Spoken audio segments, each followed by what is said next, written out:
नमस्कार दोस्तों। आज हम पढ़ रहे हैं पाठ 4 भगवान के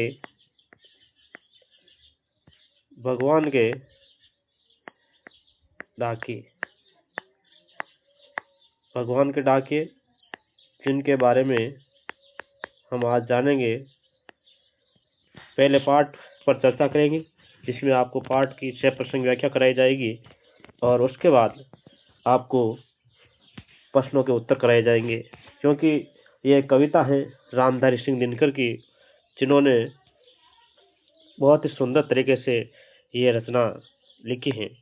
तो देखिए, भगवान के डाकिए पाठ 4 रामधारी सिंह दिनकर। तो पहला जो पद्यांश है वो हम पढ़ रहे हैं।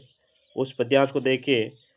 पक्षी और बादल ये भगवान के डाके हैं जो एक महादेश से दूसरे महादेश को जाते हैं। हम तो समझ नहीं पाते हैं, मगर इनकी लाई चींटियां पेड़ पौधे और पहाड़ बांधते हैं। देखिए इसकी 6 प्रसंग व्याख्या है।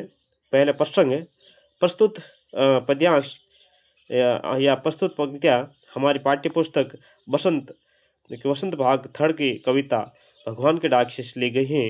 इसके रचयिता प्रख्यात विख्यात और ऐसे कह सकते हो हमारे दूसरे राष्ट्रकवि रामधारी सिंह दिनकर है ना। हमारे राष्ट्रकवि, पहले राष्ट्रकवि तो मैथिली शरण गुप्त है, और ये दूसरे राष्ट्रकवि है जो रामधारी सिंह दिनकर, जिन्होंने राष्ट्र के लिए बहुत ही शानदार कविताएं और हिंदी में लिखी है। इनकी व्याख्या देखिए। कवि के अनुसार पक्षी और बादल से भगवान के डाके हैं, और जो साधारण डाके की तरह ही एक हमारे लिए संदेश लाते हैं और पूरी दुनिया में संदेश बांटते फिरते हैं, लेकिन मनुष्य इन संदेशों को पढ़ नहीं पाते हैं। ये एक देश से दूसरे देश में ईश्वर का भेजा हुआ प्रेम, सद्भाव व एकता और समानता का संदेश फैलाते हैं, जिन्हें पेड़ पौधे पानी और पहाड़ पढ़ लेते हैं और उसी के अनुरूप व्यवहार करते हैं। देखिए, हम तो इनके लाए हुए जो संदेश है पढ़ नहीं पाते, क्योंकि जिस प्रकार हमारे डाकिए संदेश लाते हैं दूर दराज से, उसी प्रकार ये बादल और पक्षी भी एक महादेश से दूसरे महादेश की ओर संदेश लेकर आते हैं। हम तो नहीं पढ़ पाते, परंतु जो पहाड़ हैं और पेड़ पौधे हैं और पानी है वो इनका संदेश पढ़ते हैं। यह था पहला पैराग्राफ या पहला पद्यांश। दूसरा पद्यांश है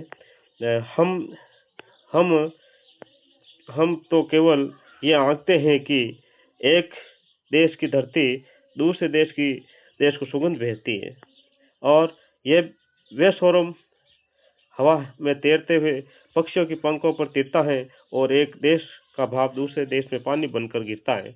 देखिए, हम क्या जानते हैं, हम तो आंक नहीं पाते हैं, क्योंकि हम क्यों नहीं आंक पाते हैं, क्योंकि इनके द्वारा जो संदेश लाया जाता है, हम तो ये समझते हैं कि ये पक्षी आते हैं और इनके साथ साथ सुगंध आती है।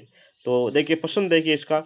प्रस्तुत पंक्तियां हमारी पाठ्य पुस्तक वसंत भाग 3 की कविता भगवान के डाके से ली गई हैं। इसके रचयिता प्रख्यात कवि रामधारी सिंह दिनकर हैं। इन पंक्तियों में कवि ने प्रकृति के विभिन्न अंगों पेड़ पौधे पानी पहाड़ आदि द्वारा बिना भेदभाव के काम करने का वर्णन किया गया है।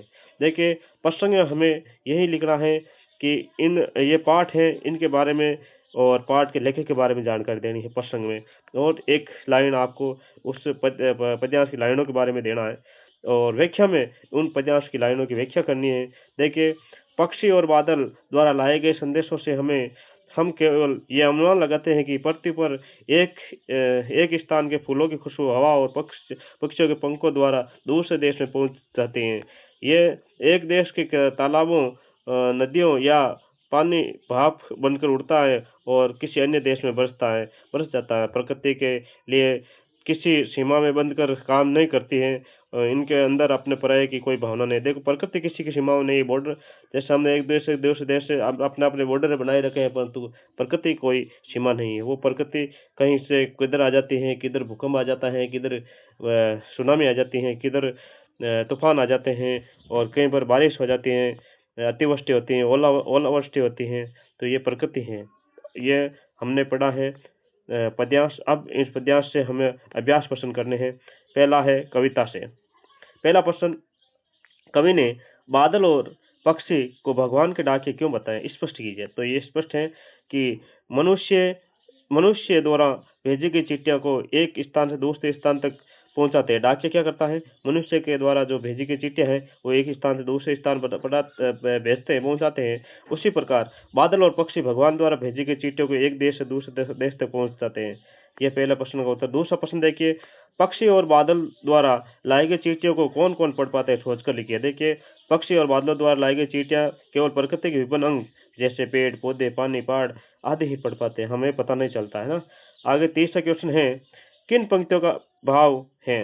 देखिए, ये किन पंक्तियों का भाव, पक्षी और बादल प्रेम, सद्भाव और एकता का संदेश एक देश से दूसरे देश को भेजते हैं और खेमे प्रकृति देश में भेदभाव नहीं करती है।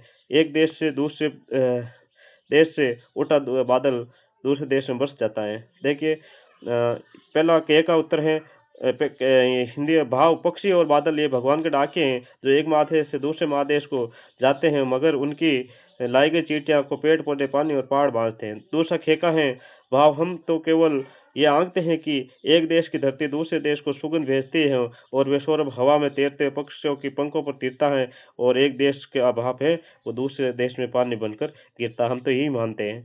आगे चौथा क्वेश्चन देखिए, पक्षी और बादल की चींटियों में केवल पेड़ पौधे, पानी और पहाड़ ही क्यों बांध जाते, जो चींटियां लाते हैं पक्षी और बादल, इनकी चींटियां केवल पेड़ पौधे और पानी ही क्यों, पहाड़ यही क्यों बांध पाते, हम क्यों नहीं बांध सकते। तो इसका देखिए, पक्षी और बादल द्वारा लाई गई चींटियों में प्रेम, सद्भाव और एकता का संदेश छिपा है। इस संदेश को पेड़ पौधे, पानी और पहाड़ तुरंत समझ लेते हैं, पर हम समझ नहीं पाते हैं। अगला पांचवा क्वेश्चन देखिए, एक देश की धरती दूसरे देश को सुगंध भेजती कथन का भाव स्पष्ट कीजिए। इस पंक्ति का भाव यह है कि धरती के लिए सभी मनुष्य एक समान है, वे कहीं के भी रहने वाले हो, प्रकृति बिना किसी भेदभाव के उन तक सुगंध भेजते हैं। इस सुगंध में प्रेम, एकता, सद्भाव और समानता का संदेश छिपा रहता है। ये है पांचवा क्वेश्चन का उत्तर। अब देखिए पाठ से आगे, है ना, पाठ से अलावा भी हमें जानकारी रखने से बाहरी जानकारी भी। देखिए, पक्षी और बादल की चींटियों के आदान प्रदान को आप किस दृष्टि से देखते हैं, है ना। जो चींटियां हैं, जो पक्षी और बादल लाते हैं, उसके जो लाना और ले जाने का तरीका है, हम किस प्रकार के देखिए, पक्षी और बादल की चींटियों के आदान प्रदान को हम प्रेम, एकता, समानता और सद्भाव के आदान प्रदान के रूप में देखते हैं। दूसरे क्वेश्चन, आज विश्व में कहीं भी संवाद भेजने और पाने का एक बड़ा साधन इंटरनेट है। पक्षी और बादल की चींटियों की तुरंत तुलना इंटरनेट से करते हुए 10 पंक्तियां लिखनी। कितनी पंक्तियां लिखनी है, तो देखिए 10 पंक्तियां आपके सामने। आज संसार में संचार के क्षेत्र में क्रांति आ गई है। संचार साधनों में इंटरनेट का महत्व बहुत अधिक है। इंटरनेट द्वारा विश्व के किसी भी कोने में से संबंध स्थापित किया जा सकता है। पक्षी और बादलों और इंटरनेट में कुछ समानताएं और असमानताएं देखी जा सकती हैं। तो समानताएं देखिए क्या क्या है, पक्षी तथा बादल एक देश से दूसरे देश में संवाद ले जाते हैं और इंटरनेट भी विश्व के सारे देश में संवाद भेजते और पाने का काम करते हैं। असमानताएं देखिए, इंटरनेट मनुष्य के संवाद मनुष्यों तक पहुंचाता है, लेकिन पक्षी बादल भगवान का संदेश प्रकृति के अंगों तक पहुंचाते हैं। इंटरनेट एक यंत्र है, इसके द्वारा संवाद भेजने में किसी न किसी मानवीय भाषा का प्रयोग किया जाता है, जबकि पक्षियों और बादलों में ऐसा नहीं है। आगे देखिए, तीसरा क्वेश्चन, हमारे जीवन में डाके की भूमिका क्या है। इस विषय पर 10 वाक्य लिखे, 10 लाइनें लिखे ना, वाक्य नहीं 10 लाइनें लिखनी है ना, 10 वाक्य लिखनी है या लाइन आई की बात है। हम हमारे डाकिया का हमारे जीवन में घनिष्ठ संबंध होता है। आज के दौर में उसका महत्व और भी बढ़ गया। आज संयुक्त परिवार टूट रहा है और लोग रोजी रोटी के लिए दूर के शहरों में बसने लगे हैं। वे हमारे निकट संबंधियों की खबर लाता है और हमारी अर्थव्यवस्था में मनी ऑर्डर का महत्व है। दूर दराज तक तथा ग्रामीण क्षेत्रों